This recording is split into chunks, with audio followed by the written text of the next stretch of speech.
ख़बरवां सां शेयर कंदालू। Model criminal trial court जे जज नदीम बदर काज़ी जी अदालत क़त्ल जो ॾोह साबित थियण ते जवाबदारनि इमदाद शहाणी ऐं इसहाक शहाणी खे फाही जी सज़ा ऐं 3 लख रुपया ॾंड जा हुकुम में ॿुधाया विया आहिनि। जवाबदारनि 1 साल अॻु मखदूम बिलावल थाणे जी हद में होटल ते वेठल ॻोठाणे लाल खान शहाणी खे फायरिंग करे क़त्ल कयो हो।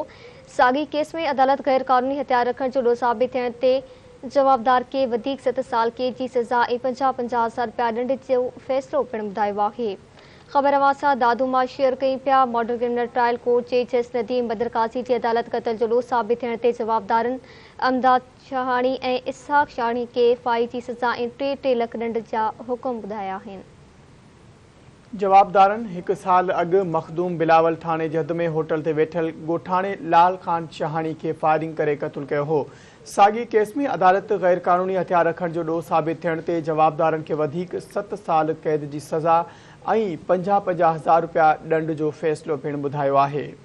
अदालत पारां सज़ा ॿुधाइण बैदि जवाबदारनि खे हथकड़ियूं लॻाए सख़्त पुलिस पहिरे में सेंट्रल जेल हैदराबाद उमाणियो वियो आहे।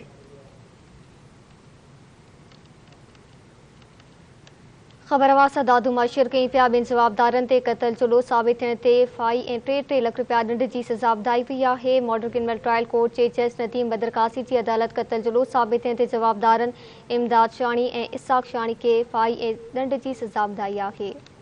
दादूमा तफ़सील मालूम कंदासीं।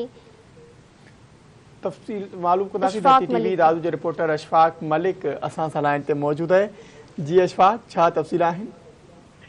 जी बिल्कुलु, मां तव्हांखे ॿुधाईंदो हलां त 1 साल अॻु मखदूम बिलाल थाणे जी हद में होटल ते वेठल ॻोठाणे लाल बख्श शहाणी जेको हथियारबंदनि जी फायरिंग में मारिजी वियो हो, उहो अॼु केस जेको आहे मॉडल क्रिमिनल ट्रायल कोर्ट जे जज नदीम बदर काज़ी जी अदालत ॾोह साबित थियण ते 2 जवाबदारनि आहिनि इमदाद शहाणी ऐं इसहाक शहाणी खे फाही जी सज़ा ऐं 3 लख रुपया ॾंड जी सज़ा ॿुधाई आहे।